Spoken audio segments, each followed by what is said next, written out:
in the quiet depths of space, far beyond the familiar stars visible from Earth. A faint whisper traveled across the vast emptiness, a desperate call for help that had journeyed through millions of light years to reach human ears. The deep space.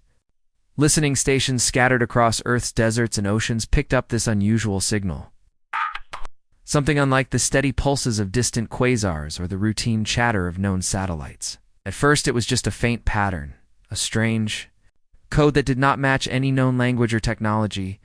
But as scientists around the world tuned their instruments to the mysterious broadcast, the message slowly revealed itself: a distress call, urgent and full of fear, coming from a galaxy no human had ever visited.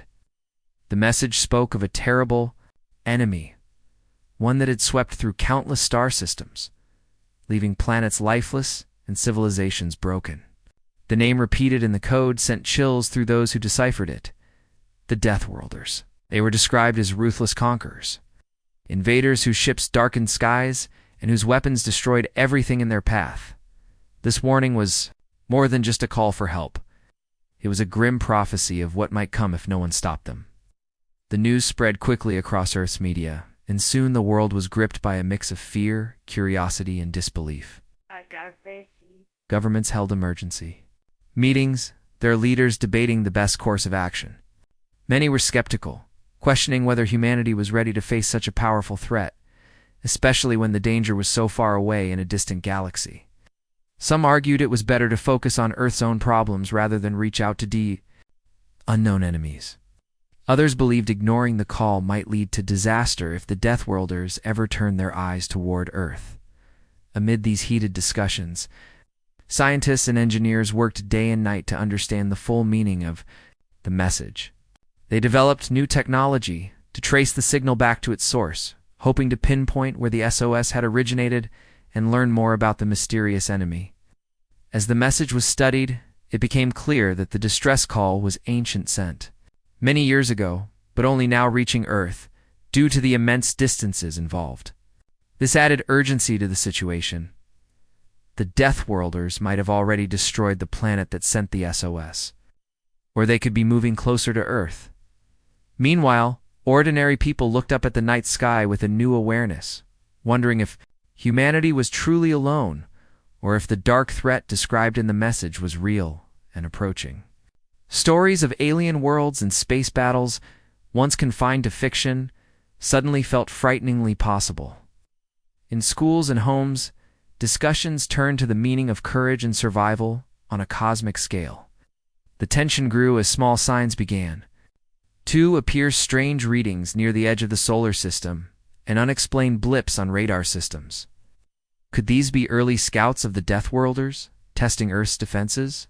Military leaders increased surveillance and prepared contingency plans, though uncertainty remained high. The atmosphere was thick with anticipation and anxiety. At the heart of this global moment stood a group of scientists led by Dr. Maya Chen, a brilliant astrophysicist who had spent her life studying signals from space. She felt both the weight of responsibility and a spark of hope. Maya believed that humanity's greatest strength lay not in weapons or technology alone, but in its ability to come together in the face of danger. She pushed her team harder, racing against time to decode every piece of the message and build a clear picture of what lay ahead. Every breakthrough they made brought new questions. What exactly were the Deathworlders? How did they become so powerful? Is there any way to stop them? Despite the fear, Maya found inspiration in the determination of her colleagues and the growing support from leaders willing to consider bold action. She knew the coming days would test humanity like never before, but she also understood that hope and resilience could shine brightest in the darkest hours. As the signal continued to pulse through Earth's instruments, a silent countdown seemed to begin, a reminder that in the vast universe, help could arrive from unexpected places. And sometimes, the greatest battles started not with fear, but with the courage to answer a distant call. The question now was clear. Would humanity rise to meet the challenge, or would the galaxy's SOS remain an echo lost in the void? The answer rested in the stars and in the hearts of those who dared to listen. Once the desperate SOS signal, was confirmed to be real and not some natural cosmic noise or a hoax. Earth's governments quickly realized that ignoring the warning was no longer an option. The message had come from a distant galaxy, but the threat it described felt close and immediate. Leaders around the world convened in urgent meetings, putting aside old rivalries and disagreements to focus on a common purpose: preparing Earth for what might come. The global response was swift and surprising, as nations combined their knowledge, resources, and technology in a way never seen before. Scientists, military commanders, engineers, and diplomats formed new alliances, working together to decode every detail of the signal and build plans for defense and exploration. Among the most important breakthroughs was the decision to use experimental alien technology that Earth had secretly recovered from previous space missions. Fragments of advanced machines and weapons found on distant planets and in the wreckage of unidentified spacecraft.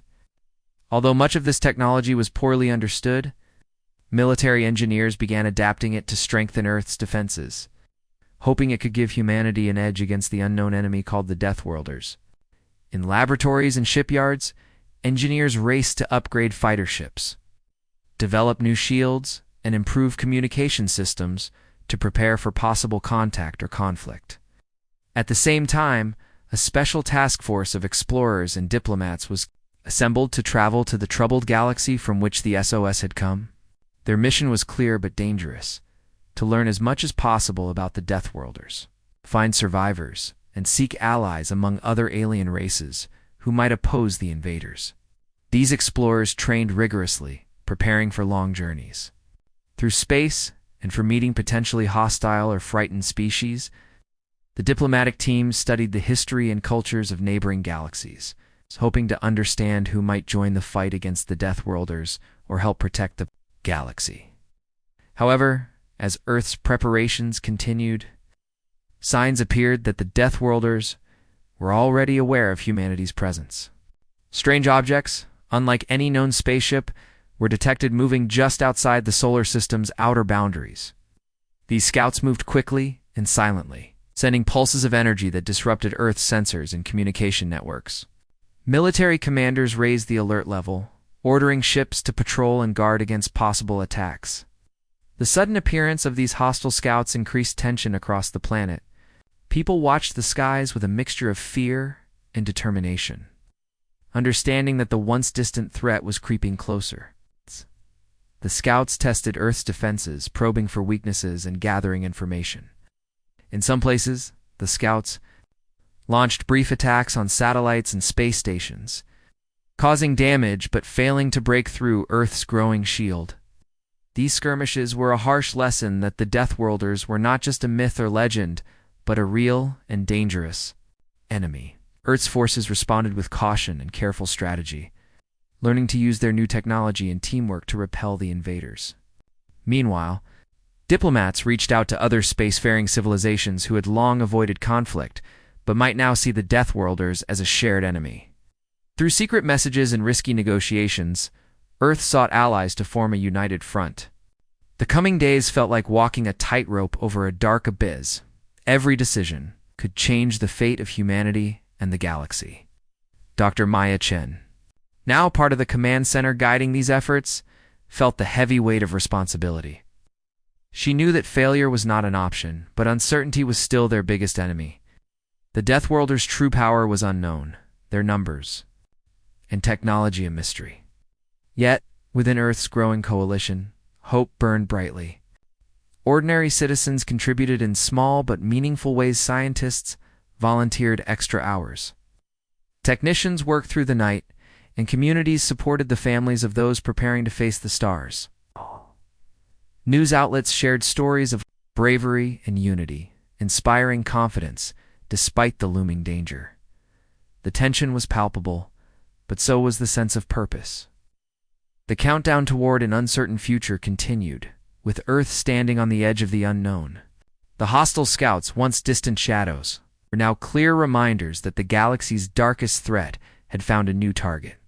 Humanity was no longer just listening to a warning. It was answering a call to prepare, to fight, and to survive. The moment Earth's fleet crossed into the distant galaxy where the SOS had originated, the true scale of the threat became painfully clear. The once peaceful stars were now overshadowed by the looming presence of the Deathworlders' warships. Massive and terrifying machines that moved with deadly purpose. Unlike anything Earth's pilots had ever faced, the Deathworlders wore advanced biomechanical suits that merged organic and machine parts into a single, terrifying force. These suits allowed them to adapt instantly to any environment or attack, making them nearly unstoppable. Their tactics were brutal and well-practiced, shaped by centuries of war and conquest across countless worlds. Every move was calculated to break the spirit of their enemies, crushing resistance before it could grow. When the two forces met on the fringes of the troubled galaxy, the battle was fierce and fast. Earth ships, though smaller and less powerful, moved with surprising speed and cleverness, using every advantage of maneuverability and teamwork. The soldiers aboard these vessels were determined and brave, unwilling to yield even when outnumbered and outgunned. Many commanders believed that their only hope was to avoid direct confrontation and focus on defense. But the soldiers showed something unexpected, a relentless spirit and creative problem-solving that caught the Deathworlders off guard. They noticed patterns in the enemy's attacks, moments when the suit's adaptive systems took time to adjust, and exploited these brief openings with precision strikes. The fleet's engineers quickly adapted weapons to disrupt the biomechanical connection between the Deathworlders and their suits, weakening their armor and slowing their responses. As the battle raged on, a special mission became the highest priority: to find and rescue the survivors who had sent the SOS in the first place. This group came from a once prosperous planet that had fallen victim to the Deathworlders' relentless advance. Their civilization had been shattered, their homes destroyed, and their people scattered. Finding these survivors was critical, not just for their safety, but because they held valuable knowledge about the enemy. Details That could change the course of the war. A small team of elite pilots and soldiers was dispatched to the planet's ruins, navigating through dangerous debris, fields, and avoiding patrols of hostile forces. The tension was thick as the rescuers moved silently through broken cities and scorched landscapes, aware that any wrong step could alert the Deathworlders.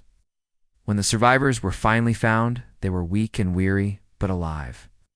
Their leader, a calm and wise figure named Tarek, shared stories of the Deathworlders' biology and tactics that amazed even the most experienced Earth officers.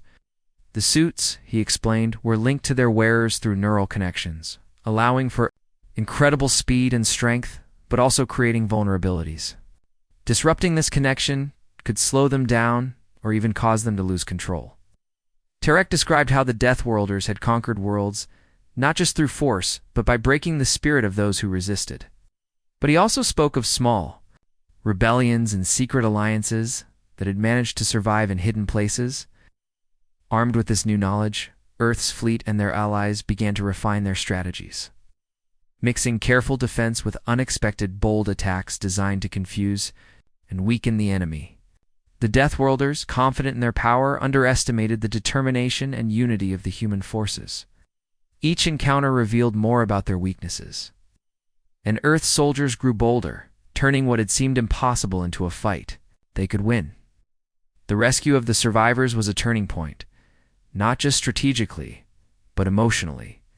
It gave humanity a face to the distant SOS, a reminder that the stakes were real and that every victory was a step toward hope. As Earth's fleet pushed deeper into the galaxy, the battles became harder and the risks greater. The Deathworlders adapted faster, their biomechanical suits becoming more resistant and their tactics more ruthless. But humanity's ingenuity never faltered. Engineers developed new devices that could momentarily disrupt the neural links of the suits. Pilots learned to predict enemy movements, and soldiers trained to work in tight coordination that outmatched even the most experienced invaders. The story of resilience and courage spread quickly through the fleet and back to Earth, inspiring those who waited anxiously for news. The battle was far from over, and the cost was high. But humanity had proven it could face the darkest threat with strength and heart. The Deathworlders might have been powerful, but they had never faced an enemy quite like this, one that fought not just with weapons, but with hope and relentless will. With the critical knowledge gained from the survivors and their own relentless efforts, Earth and its newfound allies prepared to strike back against the Deathworlders in a way no one had dared before. The enemy's strength was immense, but the alliance of human ingenuity and the courage of those who had suffered under the Deathworlders began to reveal cracks in their seemingly unstoppable power. The plan was daring and risky, a direct assault on a heavily fortified Deathworlder stronghold located on a strategically important planet deep within the invaded galaxy. This fortress had been a symbol of the Deathworlders' dominance, a place where their commanders directed fleets and coordinated attacks. Taking it down would be a blow to their command structure and a rallying point for all who resisted. The Allied forces moved carefully, using stealth ships and advanced technology to avoid detection until the final moment. Humanity's scientists had improvised new weapons designed to target the biomechanical suits that the Deathworlders wore, disrupting the neural links that gave the enemy such strength and resilience. These weapons were experimental and untested in full battle conditions, but desperation and hope pushed the teams forward. Alongside these technical advances, human commanders worked closely with leaders of alien races who had been oppressed or forced into hiding by the Deathworlders. These new allies brought unique skills, knowledge of the local terrain, and deep motivation to see the invaders defeated. For the first time, what had been isolated pockets of resistance united into a single force with a shared goal. This unity became the secret weapon no machine or suit could match. When the attack began, it was marked by a sudden, precise strike that caught the Deathworlders off guard. The invaders had grown used to overwhelming power and expected enemies to crumble before them. But here was something different, organized, clever, and full of spirit. The Allied ships moved like shadows, disabling defense systems and cutting off escape routes, while ground forces moved swiftly to breach the stronghold's walls. Inside, human soldiers and alien fighters worked side by side, their differences set aside by the urgency of the fight. They encountered fierce resistance, but every move was calculated to avoid unnecessary loss and to exploit the enemy's moments of confusion. The Deathworlders struggled to adapt to these new tactics and weapons, and for the first time, they found themselves losing ground. This shift in power spread quickly throughout the galaxy. News of the bold offensive inspired those who had hidden in fear, encouraging more to rise up and join the fight. Human leaders sent messages of hope and solidarity to the conquered worlds, promising that freedom was within reach. The Deathworlders, once seen as invincible, now faced an enemy that refused to back down or give in. The courage shown by Earth's forces became the spark lighting a fire of rebellion across many star systems. As the stronghold fell, it was clear the tide of war was turning. But the battle was far from over. The Deathworlders would regroup and strike back with all their might, driven by fear and rage at the loss. Yet humanity and its allies were ready, their hearts and minds united in a cause greater than themselves. They understood that victory would not come easily, but with each step forward.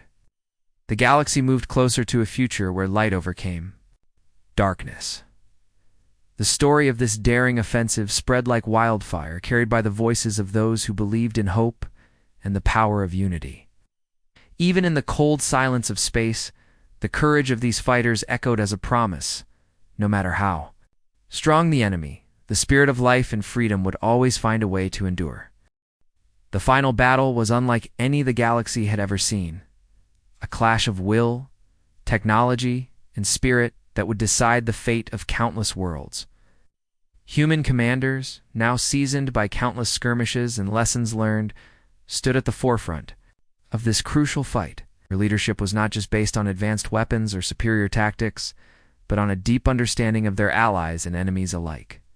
They combined sharp strategy with empathy, knowing that victory required more than just force. It needed unity and hope. The Deathworlders, once proud and ruthless conquerors, faced an enemy that was not only resilient but deeply determined to protect life and freedom across the stars.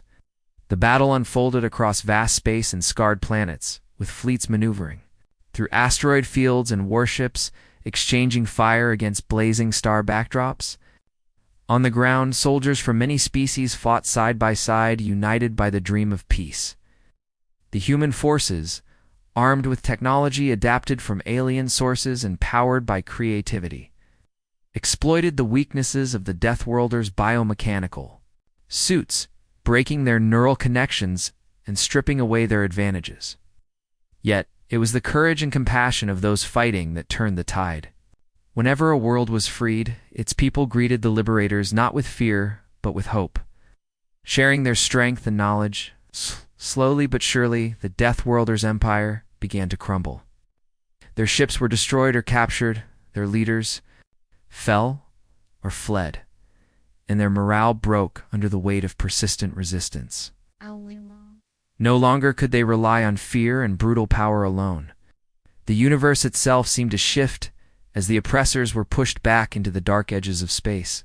After the battle, many planets and civilizations lay in ruins, but the promise of renewal was stronger than ever. Earth and its allies took on the task of helping rebuild these shattered worlds, sending supplies, technology, and experts to restore what had been lost. This effort was not just about repairing buildings or machines, but about healing wounds and building trust. Together, they formed a new coalition, a council where representatives of many races worked to ensure lasting peace and mutual defense against any future threats. Humanity's role in this new galaxy was more than that of a warrior. They became guardians and teachers, sharing knowledge while listening with respect to others' stories and needs. The once distant SOS that had sounded like a hopeless cry now marked the beginning of a brighter cosmic future. People across the liberated galaxies celebrated not only the victory, but the spirit that had carried them through dark times, the refusal to give in to despair or cruelty, the belief that, even in the hardest moments, kindness and courage could light a way forward. Stories of bravery, sacrifice, and unity were told in every corner of space, inspiring generations to come. As the new coalition grew stronger, it became clear that the galaxy had changed forever. No longer a place of fear and isolation, but a community united by shared dreams and the promise of peace. Earth's leaders looked up at the stars with pride, but also humility, knowing that this victory was not theirs alone, but belonged to all who had fought and hoped. The galaxy's future was uncertain, as all futures are, but it was filled with possibility, a new dawn where the light of many worlds shone brighter together than ever before.